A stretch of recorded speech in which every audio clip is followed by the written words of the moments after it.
All right, I think we can get started. Hello, everyone. I am Nick Frontera, and I am the founder, one of the founders of Satoshiverse and the CEO of Apollo Entertainment. This is episode 6 of the Hideout, and we're going to be discussing a really interesting topic, kind of following up on some of the discussions we've had in the past about lore, which is characters in video games and what goes into creating them. And so we've got a pretty awesome panel today. I'm excited to have Davis, I think, is it Breimer or Brimmer? You can correct me. But from Gamesodes, the founder and CEO. We have Vitas from Wizardia, who's the lore master. And then we have Ryan, who leads up partnerships at Wizardia. So we've got two awesome projects that I'm sure some of you are familiar with, and we'll go a lot deeper now. And then hosting today will be Spencer from the Apollo Entertainment account. So we'll be getting into it just now. So why don't we start with Wizardia? Why don't you introduce yourself and what you're doing as a project for those who might not know? Yeah, absolutely. First things first, thanks for having us on here. I know we recently had an AMA on YouTube and definitely didn't have enough time to get to everything. So pumped to be here and to introduce myself. My name's Ryan. I've been with Wizardia for just a little less than a year now, and it's my responsibility to find awesome projects like the Satoshiverse and really connect with you guys and create incredible partnerships. So we can actually give some really cool deliverables to our communities. And in terms of Wizardia and what we're all about, we are a AAA game in the metaverse with the NFTs. We've got three styles: the in-game characters, which is what we're going to really discuss today. And it's what I'm really, really excited to have a chat about. So thanks again for having us, and I'm looking forward to diving into things. Hey, and I'll be quick. I'm Vitas. I'm responsible for the creation of all lore-related things in Visadia. That includes characters, and I will be answering some questions and maybe delving into the background of some of them. Maybe we'll hook up you guys on investigating what's up in Visadia and what's going on in our universe. Awesome. And Davis, why don't you tell us a little bit about Gamesodes? Sure thing. Thanks for having me on. My name is Davis Breimer, but I also go by Davis Brimmer, so you nailed both sides of that one. I'm founder CEO of Gamesodes. We are exactly what it sounds like, gamified episodes. So if you happen to like cartoons and you happen to like gaming, we might be a company that you would want to keep an eye on. So we're starting out by taking classic nostalgic cartoons from our childhoods, starting out with the classic Inspector Gadget. We are remastering and revitalizing those episodes in partnership with the IP holders, so official licensees, and creating gamified experiences intertwined with the original classic episodes. So preserving all the nostalgia inside of those and inserting yourself as now a player. So used to be just a viewer, now a player inside of that episode. So several times throughout the episode when Penny and Brain would normally help get Inspector Gadget out of trouble or catch a mad agent, your avatar drops in the show and you play a game that's aligned with the storyline, earning points, leveling up, unlocking new gadgets all along the way, and having fun doing it, hopefully.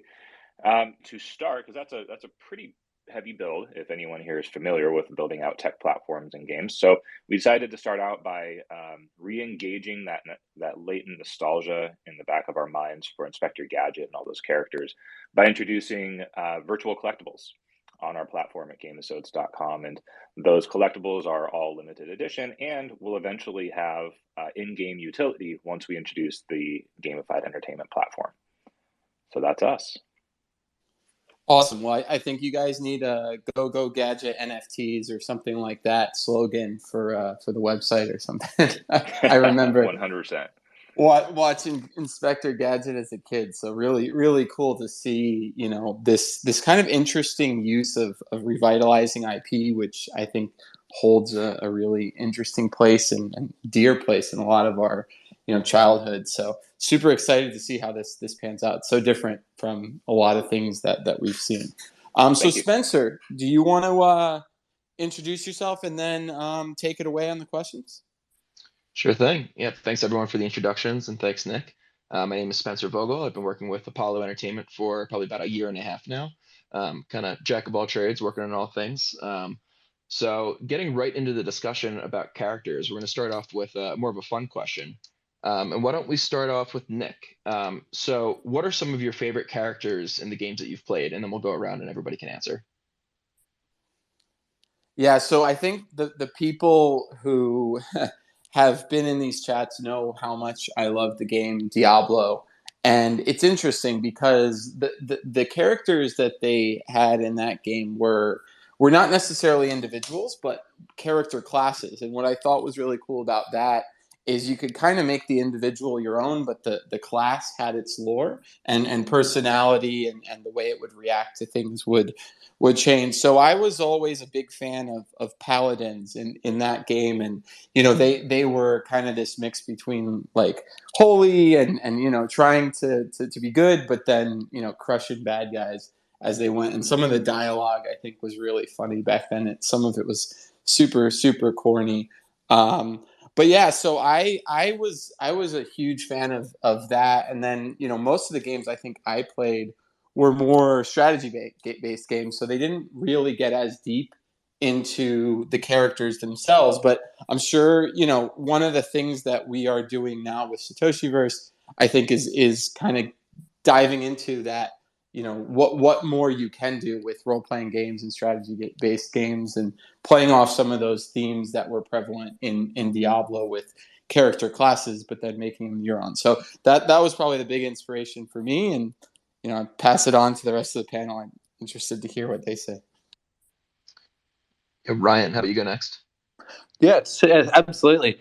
It's funny you say Diablo there, because it was also one of my favorites and one of my brother's favorites as well. I just downloaded the free mobile version last night, so it's good to know there's another Diablo lover in the house.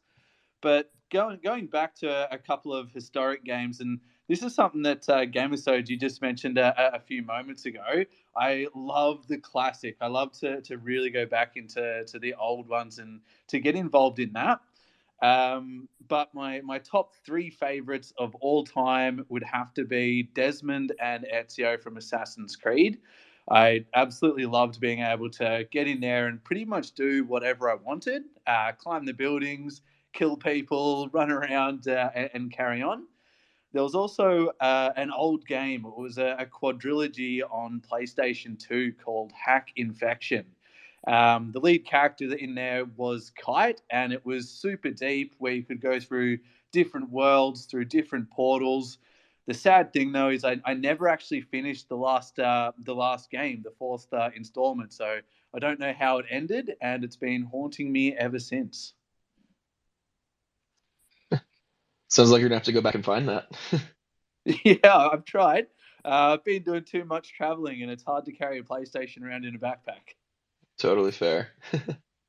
Vitus, why don't you go next? All right. My gaming experience was mostly oriented on games where I was creating characters, such as the Elder Scrolls series or the Fallout series.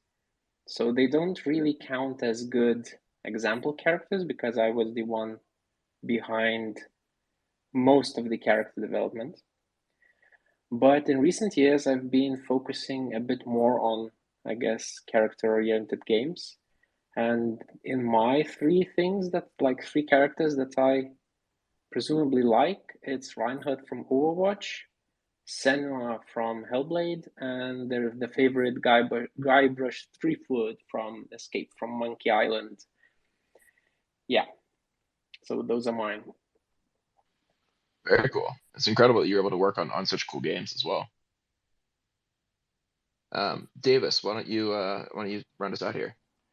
Yeah, thank you, and I'm happy to round out with probably a highly unconventional answer for what you're actually most likely looking for from this question. Probably some of my favorite characters I remember playing growing up, and even more recently would be starting as early as Davis Breimer playing running track on the Nintendo Power Pad with my parents. And then there's Davis Breimer playing Duck Hunt with the Nintendo Zapper with my brother. Davis Breimer playing Dance Dance Revolution after school every single day, trying to kick my best friend's ass. And then more recently, Davis Breimer playing Words with Friends, while on the road, and maybe like an occasional Lizzo Beat Saber sesh. And so being not full of myself, but just giving the reason why I say that is, for me, it's always for gaming is more of it's a social experience, and something that I really enjoy doing with people in my life as a way to connect and to meet new people. And so I always enjoy an experience where I'm able to join a game and create essentially my own character out of what I'm doing in that experience. And that can change depending on what type of experience I'm doing, depending on what stage of my life I'm in, and who I'm doing it with. So probably not the answer you're looking for, but if you want a character, then I'll just say Inspector Gadget on the SNES game. Yeah, I was gonna say you gotta go for Inspector Gadget, but what you said actually kind of reminded me of something applicable, and I think it's kind of along the same lines. When I was growing up, I played a lot of FIFA and Madden, more just these sports games, and I think when I wasn't playing, the multiplayer mode, the single player mode, what was really cool for me was that create a character feature, right? Where you could be the quarterback for your favorite team, or the center forward for your favorite team, and you went through a story and you got signed by your team, and they made salary decisions, and then you got injured, and you could kind of play as yourself and live out these dreams. So that was, I think, kind of not exactly what you were talking about, but along a similar vein, putting yourself within that, kind of playing off of what Vitas was saying, games that allow you to kind of set your own path and create your own character, even if that character is kind of a direct reflection of you within the game. Yeah, I'll just clarify. I didn't work for Morrowind or Elder Scrolls games or Fallout. I was player in those games. I was invested, and myself, like my created characters were reflections of me in those games. That was my point as well. Gotcha. Thank you for clarifying that. Yeah, and just to add on, I think that's spot on. What everyone's saying is, even if we are playing a real character in a game, that it's never just like, I'll start as young as like preschool, right? Like if you're playing a game where you're actually getting to be Mickey Mouse, you're still not just Mickey Mouse. You are your interpretation of Mickey Mouse, and you are Mickey Mouse how you want Mickey Mouse to be, and how you want to relate with that character in that day, in that game, in that moment. And so I think ultimately, my answer was very, the pendulum very hard on one side, but I think ultimately, regardless if it's truly you or if it's a different character, in a way, you're always playing yourself in a way and adapting the character to what you are looking for in that moment. Yeah, that really resonates with me as well. Growing up, RuneScape was my favorite game, and I really just enjoyed the role playing aspect of it and being able to design your own character and pick what armor and what skills, if you wanted to be a fisherman, or if you wanted to be a wizard, or you could kind of pick and choose your path, and I always really enjoyed that, from a gaming perspective. So the next question is to Vitas. So characters are a core piece of what you're building with Wizardia. Could you tell us about what some of the characters you're creating with Wizardia and what your inspiration was for those characters? I haven't picked a lot of characters, but I will feed one in the follow-up question. In Wizardia, we kind of focus on a singular theme regarding every character. And the theme is pretty simple, that everyone is flawed, and the flaws in interesting characters actually develop in something of strong suit of that person, of that imaginary person. So yeah, our main goal is to create interesting reflections of real world problems, I guess. So I take an example problematic feat from a person, and I twist it in a way that it becomes the main drive of a person. For example, if you have some, anxiety disorder, for example, just like that, and I take this and bump it up to the maximum and eventually get out a character which has his everything centered about his anxiety, and the anxiety makes him actually strong in his own personal way. So yeah, that's the core philosophy behind every Visadia character. And for last character that I've made, we actually had a collaboration with our community, and one community member came up with a pretty good representation of a town or refuge city, and I took that and made a character out of it, or a character in that city. And yeah, that happens in Visadia quite a lot now, where we take external influences and make something out of it and weave it back into Visadia's universe. That's pretty fun, actually. I think from my created characters, the ones that I like the most are created not only by me, but usually created in a dialogue with someone else or in a group of people. Like talking more about the first character that we created for Visadia, which was Petro. We created that collaboratively, sitting around the table, brainstorming how to revive Visadia in the situation that it is now, like how to bring it back into production. And Petro was the core centerpiece of this whole, universe that we were trying to build, and we're trying to build now. So yeah, that's my answer. Great. Thank you for sharing. So the next question is to Nick. What is your process when developing Satoshiverse characters, and is there one that you've found particularly difficult to develop? So I guess it depends on the character, right? So we've developed a couple different types of characters, and each one has kind of presented, surface level challenges, and then I think it's going to, continue to present different challenges and I think opportunities as we get deeper in, right? So I'd say the two characters that have been most developed are Satoshi the Creator hero and our Captain 8-Mo hero, which have kind of had the opportunity to develop over the last 2 years, throughout the course of, several periods, and through the lore itself, those characters become more and more, dynamic. But even that is only really scratching the surface. I mean, to me, the Satoshi character presents such an interesting opportunity for a deep dive into the motives, the reactions, the way that,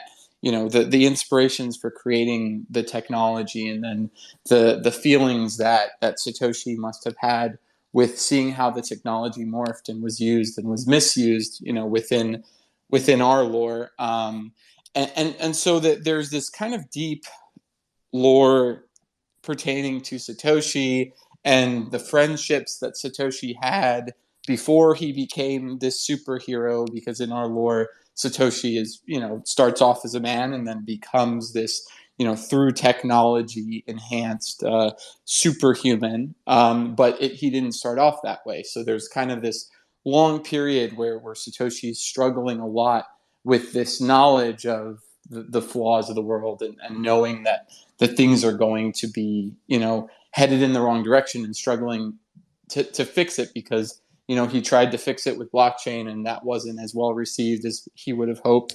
And it kind of led to this issue that, you have this aristocracy taking over. And so that's kind of one hero. And then, I feel like, Captain 8-Mo is our Deadpool, right? Kind of this comedic character who comes in and has, this treacherous backstory, but then becomes this pirate captain, who then, takes this kind of cynical personality, and they play off of each other very well, because Satoshi's very serious, and Captain 8-Mo is more, jovial and kidding around and kind of snarky. And so we haven't really gotten to start to push those narratives forward as much as we probably will going forward. But from a character development perspective, we've gotten pretty deep into thinking about what those characters would be.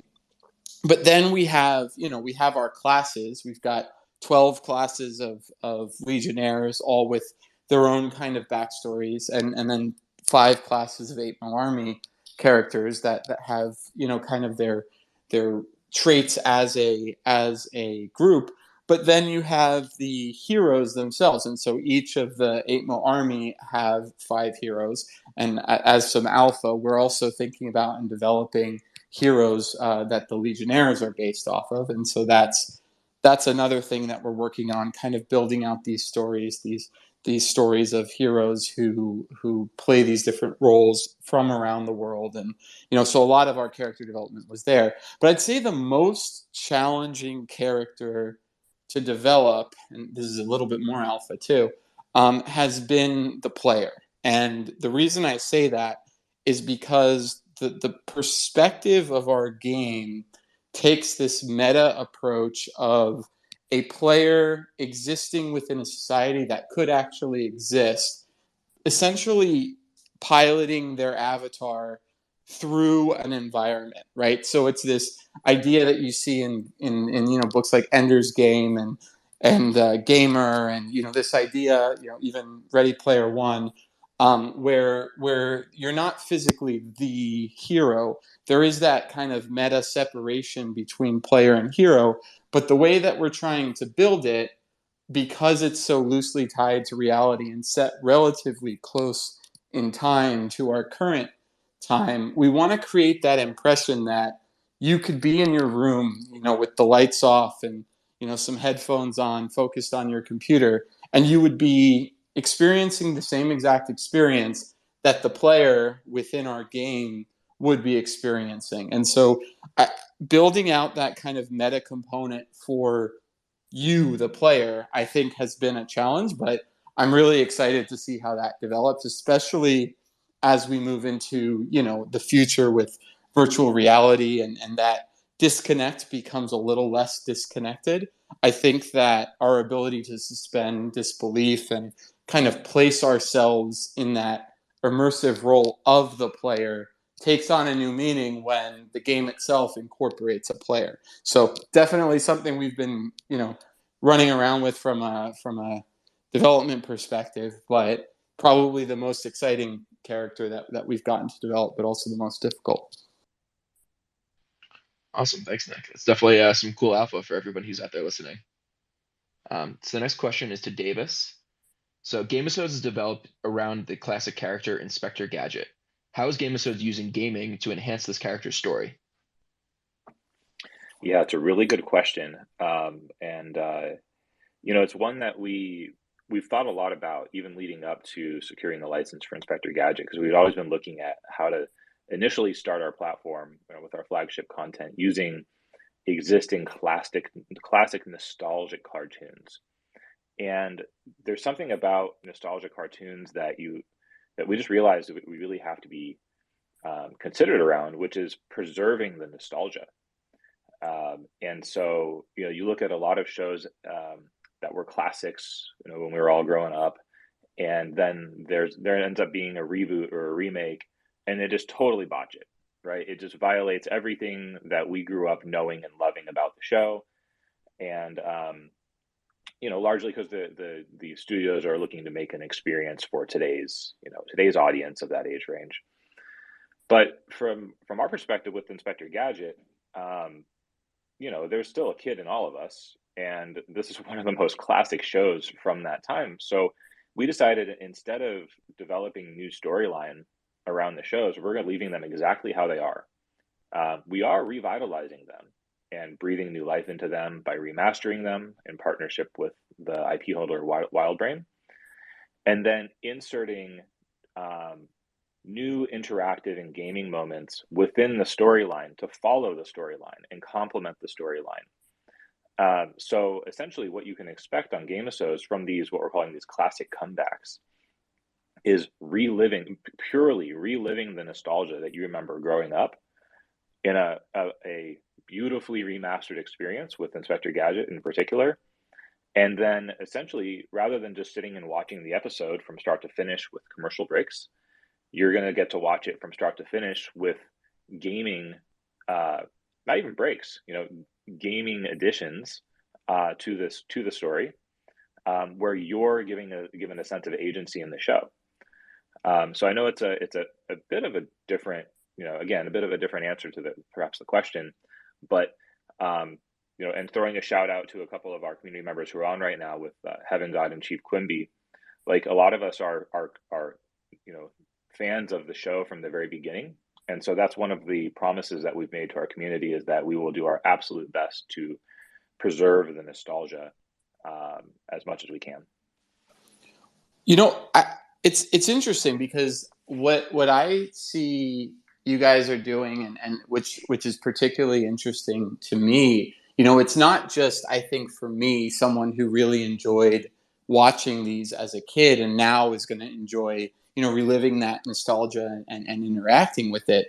But there's just so much good IP out there that, it may not be attractive to, cable news or cable networks now that want to rerun it, right? So the kids may not be watching that these days, but having that IP and being able to kind of take a step back and say, all right, we have these awesome storylines. We know they're engaging. We know they've worked. We know people love them. But how do we, seeing this path already unfolded in front of us, how do we take that and gamify it in a way that completely morphs it into the same but different, right? Something new from something that people already loved. I see that as potentially not just being, attractive to people who saw it before and are coming back, but to all sorts of new people who, may not be able to have that experience with the current IP that's out there, because there's a whole other layer, right? It's a whole other process to gamify IP than it is to just have the IP and have the story. So I think what you guys are doing is super, super interesting in that respect. Yeah, thank you. I appreciate that. And also, shout out to Mad Cat. I didn't know he was on. That's exactly the point. And, we really tried hard to find an existing tech platform to build these game episodes on, because, we could get them out to our community much faster. But it just doesn't exist. And even if you look at all of the great interactive shows that Netflix has produced, for example, I'm actually speaking at the World Animation Summit tomorrow. And yesterday, one of the creators of one of those interactive shows spoke about the experience. And it's just tough because they're trying to build an interactive experience on a VOD, a video on demand platform, that really never was intended to be a gaming, in truly interactive and gaming platform. And so it creates all sorts of issues, all the way from technology used for creativity, but also business models used for creating a profitable business. And so, on our end, we looked at how can we not just breathe new life creatively into these by inserting interactive and gaming moments, but also breathe new life for creators and businesses by introducing the gaming business model of freemium, which I'll kind of leave it there because I think that dovetails into one of the next questions for me. But with traditional linear entertainment, you have typically SVOD, so subscription video on demand, your monthly fees, and then AVOD. You're agreeing to watch this in exchange for watching an advertisement, and the advertisers pay them. And so what we're looking to do from a business perspective is open up an entirely new world of monetization opportunity for linear entertainment creators. Amazing. Very, very excited for the platform to launch. We've spoken a number of times, Davis, but been following along with everything you guys have been doing, and every time I see a new release, I get more and more stoked. So the next question we're going to open up to everyone. Why don't we start off with Ryan? So what opportunities do you think Web3 might offer for character development? Yeah, so when it comes down to Web3 gaming, first of all, it is relatively adult focused. So I think it's really going to give the chance for more adult games, really like bloody, gory stuff, to really shine and become immersive in a whole new way. But at the same time, it's a perfect opportunity that we have to reconnect with older nostalgic games, which is what Gamersodes are doing now, and what I'm really interested in their project for. It's basically going to allow a whole new element of character development for already popular in-demand characters, and people that are characters that gamers are already in love with. So it's like, you could go back and imagine playing Crash Bandicoot or something whilst earning money and actually building out such an OG character. You know what I mean? Like, it's a whole new breath of life, being able to relive the nostalgic experience, but it's in the whole new metaversical way.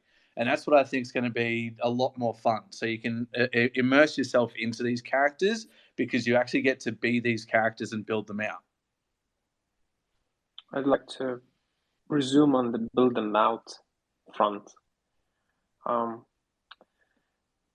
think having a large mass of people pouring in their hearts into characters and then leaving those characters as persistent pieces of, well, Web3 or whatever technology that we're using makes this kind of a historic, like, makes this whole thing as history.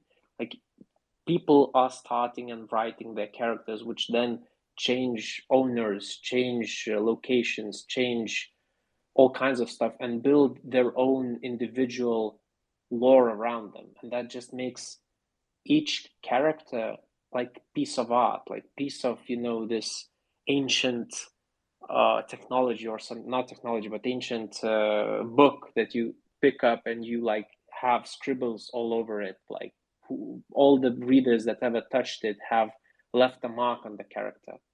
And I think that's an interesting way to enrich, I think, most IP properties, or maybe create unique IP properties from scratch by just giving a way for players or random people in the internet to interact with something that's imaginary and may resemble a living being.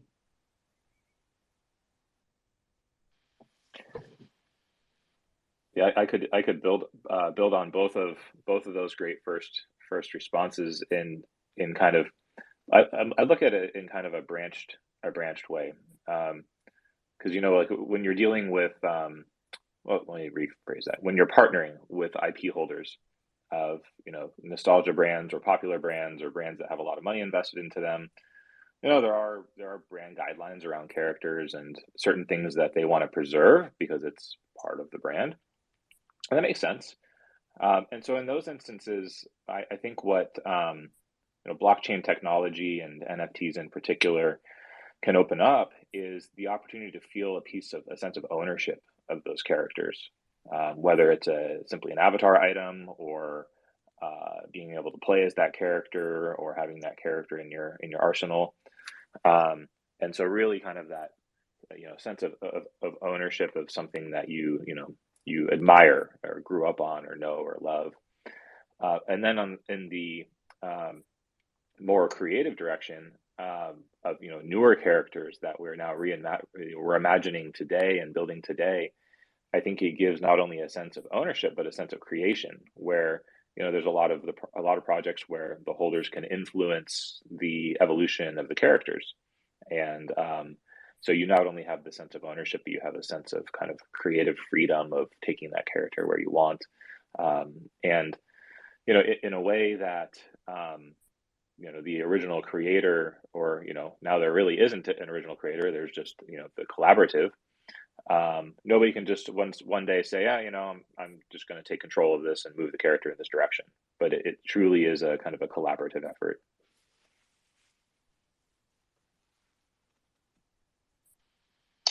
Nick, you want to go last? Yeah, so I agree. I mean, I agree with what everyone has said. I think that for me, Web3 really opens up kind of the opportunities to engage and have the community participate in character development and story development in a more organized way, where you can really measure out, through the information available on the blockchain, who are the people who are most engaged with your project, and give them opportunities to be part of the development. Like, I know early on, one of the things we did with our holders was have them, just as simple things like being in the Discord and being able to vote on the names of certain characters, or certain, the defenders of fiat are bad guys, were a community voted name, and things like that, where it could be very simple. But then I think as you start to really drive into what NFT metadata represents, and how we are starting to see more dynamic metadata, things like being able to name your character and have that be accessible on any platform that's tapping into the NFT metadata, or even just to give it a story, and have that be in the description field of the character. I think there's a lot of really cool things that people can do now with NFT metadata, as we progress into this gaming layer, where the NFT itself is kind of the first bridge between the player and the asset. And that NFT has all these different things that can be attached to it, right, in terms of metadata. And I think that there's opportunities there to go beyond just an image with a set of traits that kind of define you, but actually allowing people not just to pick the character or colors or whatever it may be that they associate with, but also allowing those players to mold those characters so that they become, like you guys are saying, unique in and of themselves. And then as they proceed forward, a new owner might have a different take on that character and could reimagine the character as they see fit. And having that be part of the game, it's just, there's so many different things that can be done there, that I think that this ownership layer is just the beginning, but it's such an important part, because it really allows us to engage with the community in ways that were much more difficult, I think, beforehand. But now are I think we're just starting to scratch the surface on what kind of creative possibilities NFTs might enable. Awesome. Thanks, everyone. Really great responses. So next one up for Ryan. So how do Wizardia's characters, how are Wizardia's characters integrated into its gaming experience? Yeah, I think the gaming experience is the most important part, and when it comes down to how they're integrated, the first things first, like mad credits have to be given to Vetus. He is the lore master, and he's done an absolutely magical job creating the entire world's lore at Wizardia, the history, and the actual wizard characters themselves. So they all have their own full backstory, their own bios, their own profiles. It's like a comic, really, which makes it super immersive and a lot more fun.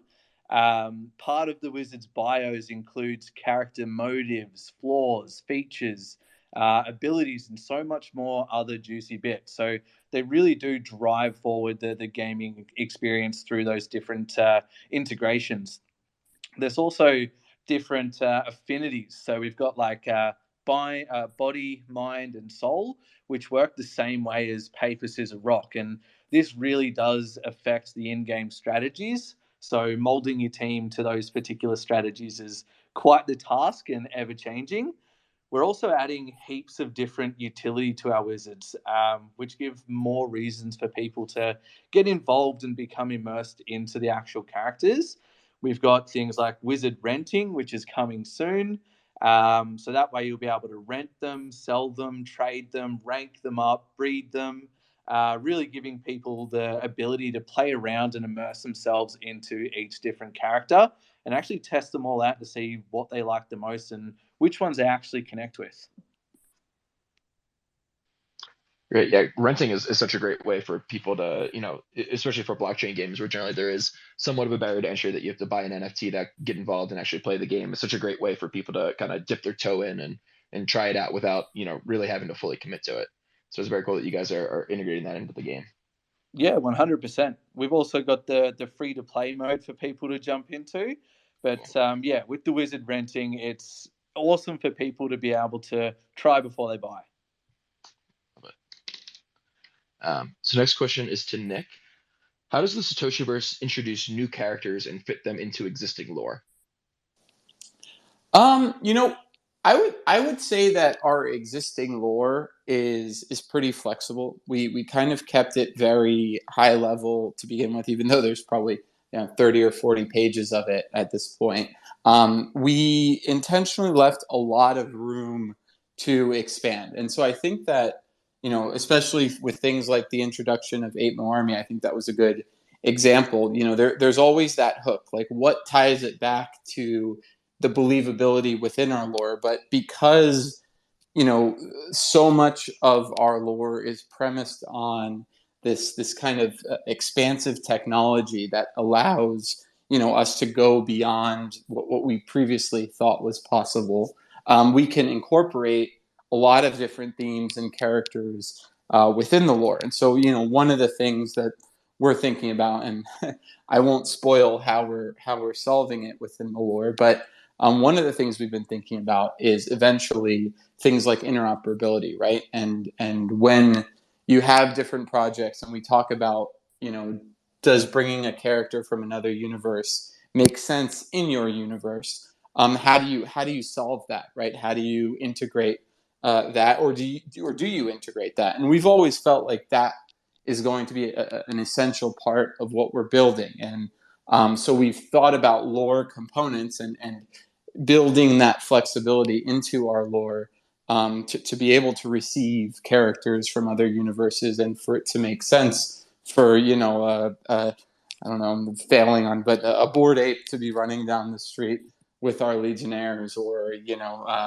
one of the artifact clones, or whatever it might be, right? As this metaverse and kind of interoperable world starts to emerge, we want that to make sense within our lore. So we've kind of built in flexibility where we can, and I think when we introduce new characters, sometimes the characters fill gaps in the lore. So we know that those gaps exist, and there's plans to fill those gaps to expand the story or expand the narrative components or to bring it more depth. But then sometimes it's just we have a character that we really want to create, and like you said, we need to fit it within the lore, and that's where building enough flexibility within the lore to allow for these fantasy type elements to come in has really helped us do that. Great. Thanks, Nick. Next question is to Davis. The GameSo's platform will be free for anyone to access without needing NFTs, but how will ownership of GameSo's NFTs collectibles augment the gaming experience and the way that you present Inspector Gadget as a character? Yeah, it's a really good question, and kudos to whoever contributed to putting up the list of questions for this Twitter space. But yeah, to emphasize what you're saying, Spencer. So our ultimate goal is to make the kind of basic experience on the Game SOS platform free to anyone in the world with technology and internet. And there's the ability to do that is really based off of looking at all of the gaming business models, like I was speaking to before, where if you want to come on and just enjoy the experience and come in and hang out with your friends, you can. And if you want to enhance your experience and spend 5 cents on a power up or $10 on a gadget mobile upgrade, you can.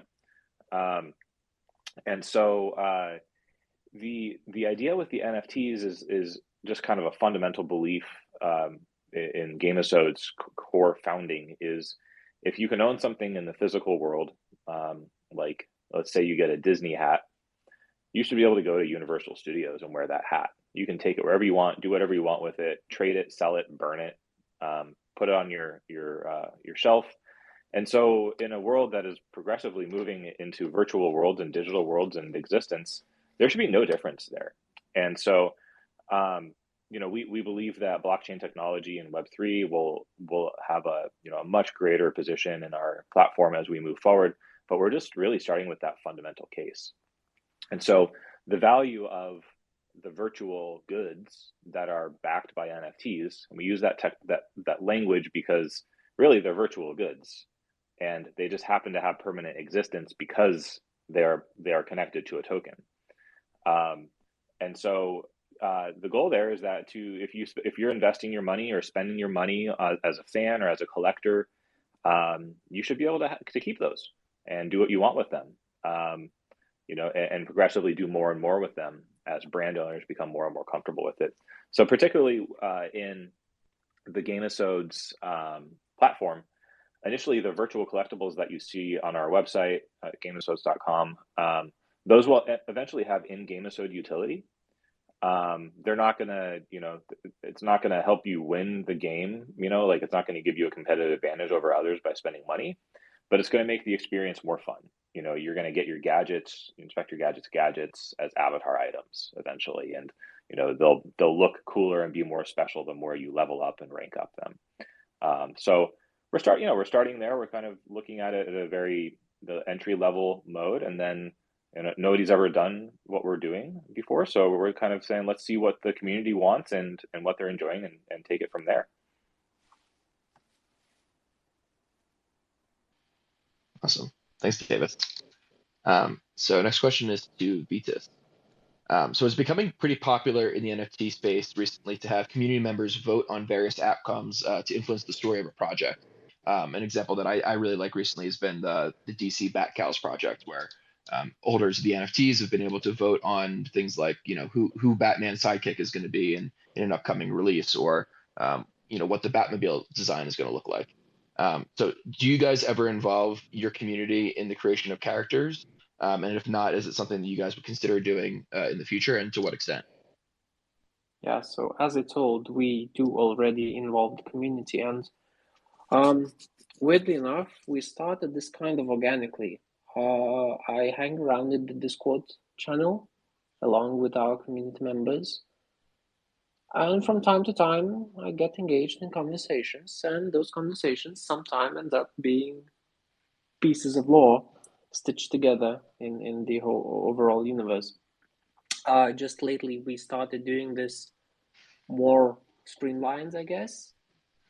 We do involve community in polls, in other questionnaires. We do actually promote all kinds of challenges where community members may compete among each other and submit their ideas to be evaluated, and see how all of those ideas can shape the universe that we are building. Yeah, so that kind of answers the question. But I'd like to add a little bit more about the community itself.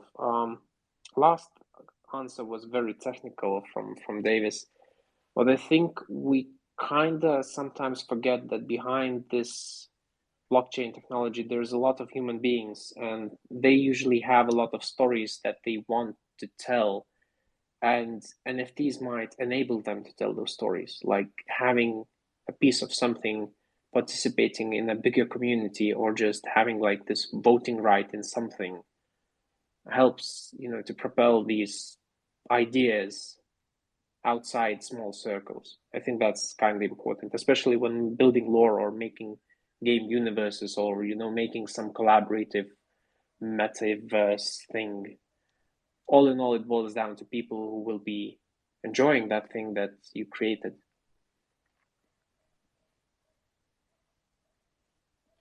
That's it. Awesome. Thank you. Nick, I think it's time to announce a giveaway winner.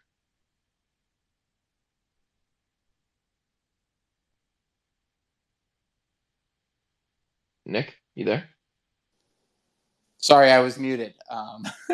Every week we do this giveaway for people who come and participate live, and the winner gets different prizes. But this week it's a 8Mo Army avatar, and so this week the winner is Natuk is the username. So Natuk or Natuk, congratulations!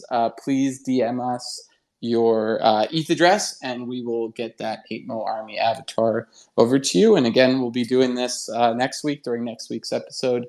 of the Hideout. So be sure to join us again. But kicking it back to you, Spencer. Awesome. Thanks, Nick.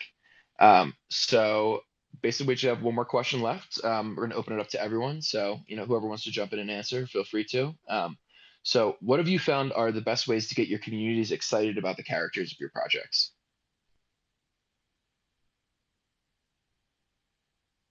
I can jump in real quick because mine will be probably the simplest answer.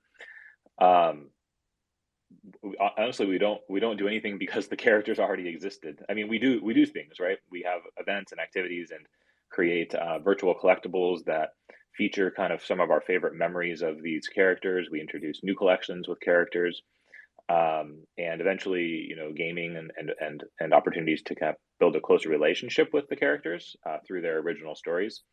But I think I'll probably yield the rest of my time to everyone else who's spending a lot more time developing original characters and thinking a lot more closely about that question.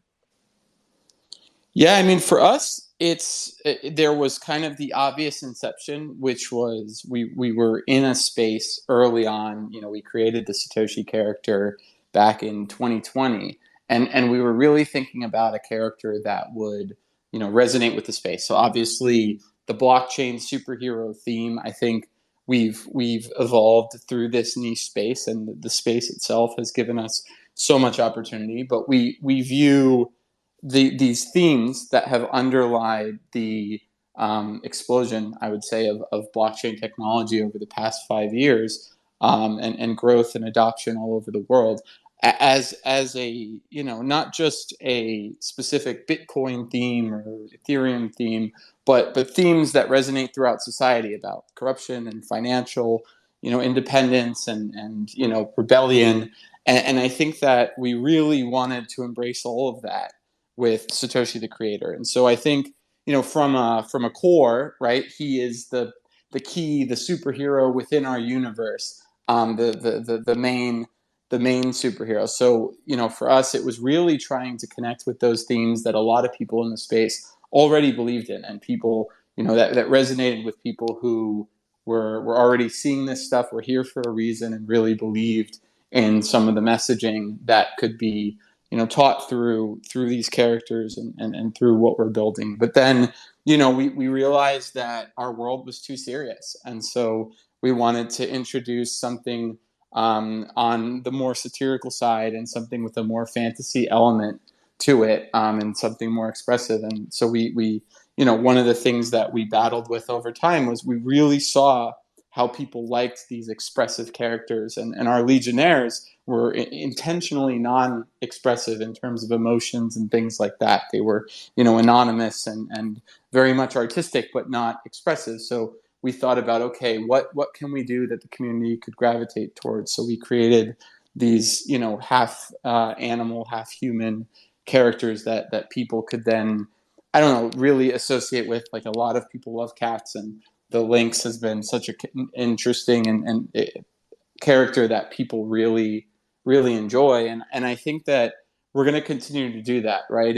I think just like Marvel has kind of done, and DC has done throughout the ages, right? For the last 30 or 40 years, they've played on characters that represent the things that are happening in society, the flaws, like Vitas was saying, that we're currently immersing ourselves with, the things that are topical. You have so many different issues, and every it feels like every 5 or 10 years we have a new popular superhero who becomes kind of the icon, depending on what the issues of the day are.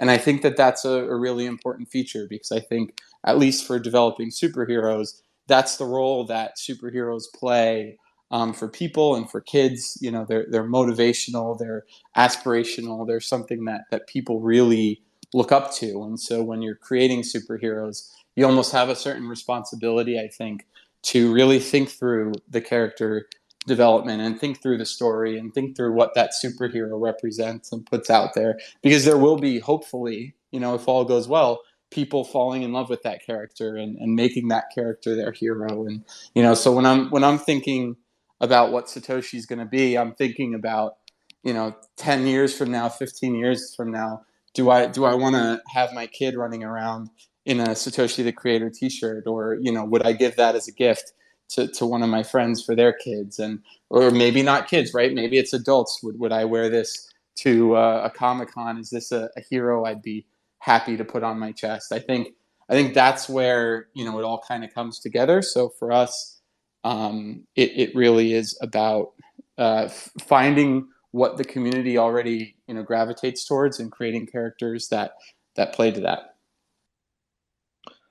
Yeah, I'd have to totally agree on that. I mean, being able to fully connect with the characters, to have deep lore, rich backstories, and of course, cool characters. I mean, to some level, it still is digital art. They have to be cool, they have to look awesome, and be able to stand out. Having different bios and profiles makes them incredibly relatable. So that way, there could pretty much be one character or one NFT style for everyone to be able to get involved with.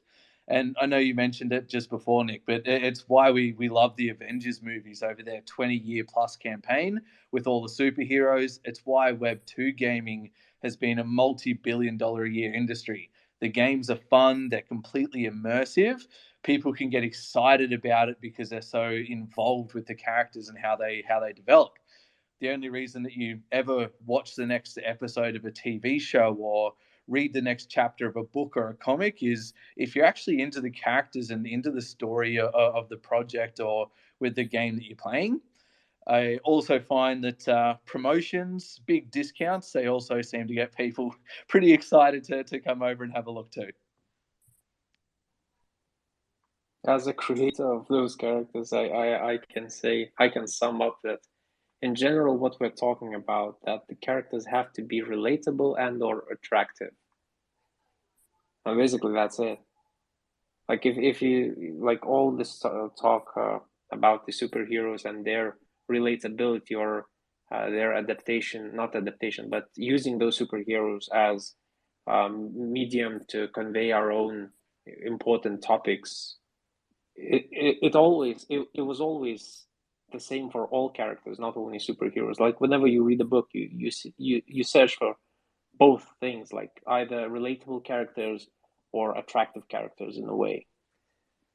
Yeah, and regarding the t-shirt part, that reminded me recently we've been talking with the art team about costume design that we're putting on our characters, and we kind of start to think how would that translate to cosplay sometime in the future. So it's, I don't know, kind of interesting, and that's part of how to involve your community in your characters physically, basically. Yeah, and adding to that as well, I know we've been in contact with some of the winners of our previous tournaments and sending them over Wizardia t-shirts as prizes. So it's really exciting to be able to involve the community in things and really reward them for being part of growing our projects and growing the entire play to earn space.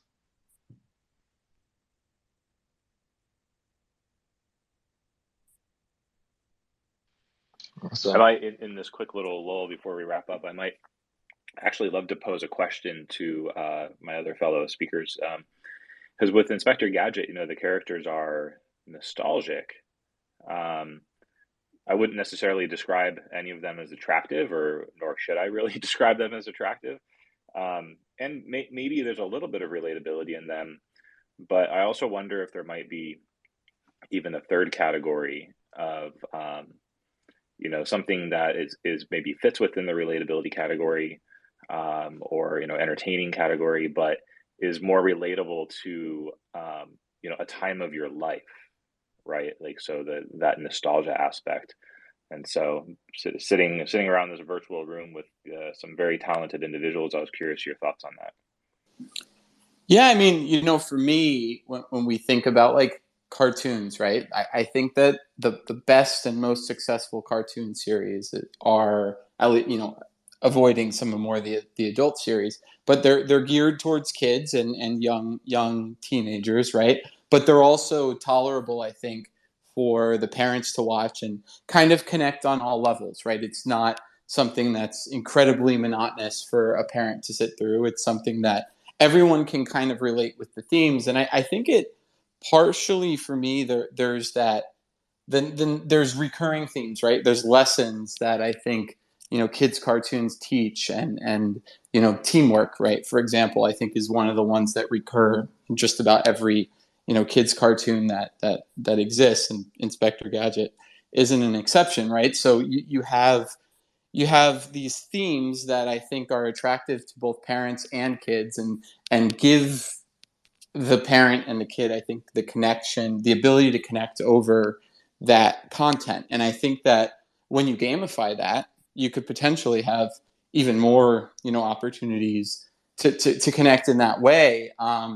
And so, yeah, I don't know if it's necessarily a third thing that makes it really, makes it different, or if it's just a different aspect of relatability, right? That there's kind of this underlying layer of what, you know kids want to experience, and what parents want their kids to experience at an early age, specifically with cartoons, that I think, makes them particularly attractive as a form of medium, and then creates that nostalgia, right? I think it's also pretty interesting that, save maybe Pokemon and a few other cartoon series, they don't persist typically for 30, 40 years, right? To even Pokemon hasn't lasted that long. You get different cartoons, the same themes, same ideas, right? A group of heroes battling together to triumph. You get that done over and over and over and over and over again, and people continue to connect with those characters. And I don't know that it's necessarily specifically the characters they're connecting with, but the themes, right? But what those characters represent. And so, yeah, I guess that's just, as someone who watched a lot of cartoons growing up and then got deep into comics, as a young adult, I think that's what's always stood out for me. Yeah, I'd have to totally agree on that. I think nostalgia is a huge way for people to be able to connect. So, like, with the nostalgia aspect and what you're doing over at Gamersodes, I think it's huge. Reminiscence and nostalgia really triggers emotion and connection to, as what David says, a time of your life. So, I think throwing something out there like Inspector Gadget, Ash Ketchum, Yu-Gi-Oh, throw a Goku or a Piccolo out there, it's an immediate connection. I would categorize nostalgia as part of previous attraction or previous relation to something. Like, you don't feel nostalgia for characters that you never associated with or you never felt involved in. Yeah, spot on. Well, thanks. I appreciate you sticking around for a few extra minutes to discuss that question. It makes sense to me.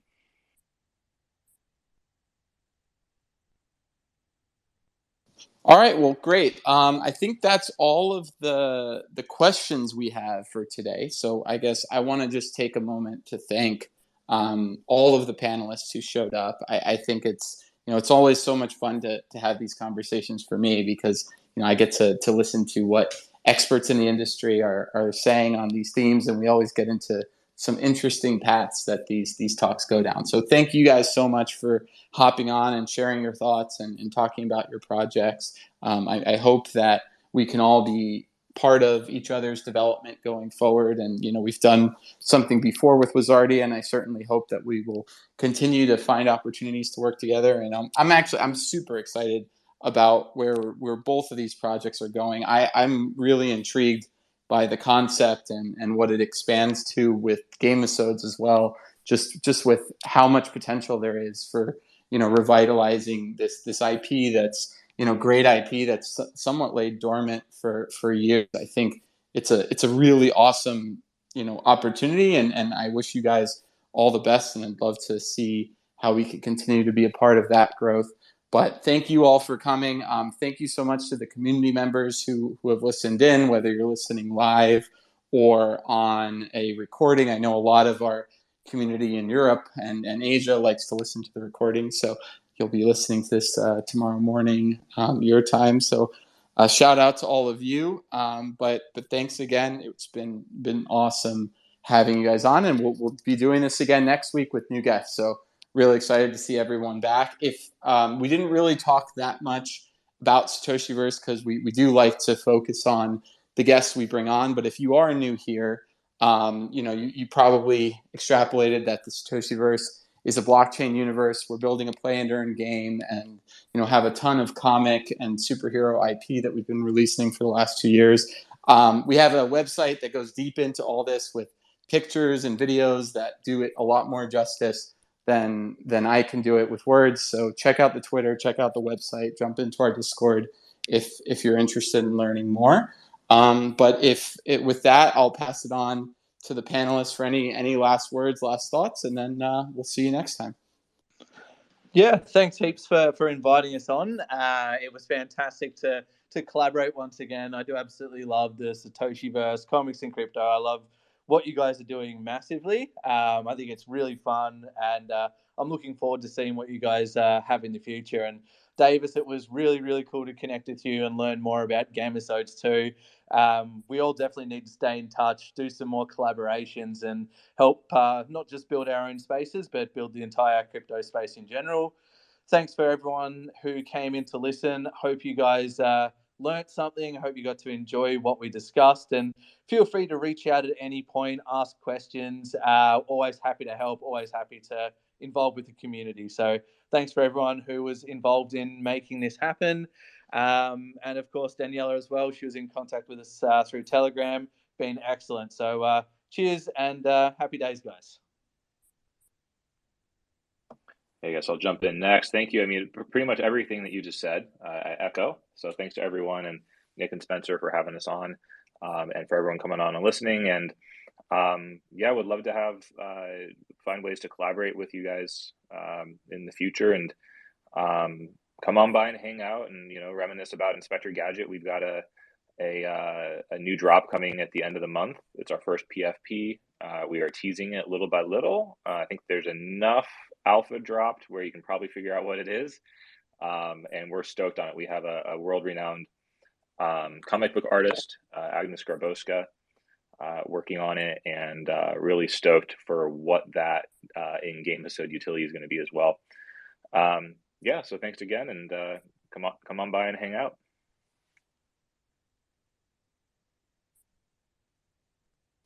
All right. Thanks, everyone. See you next time.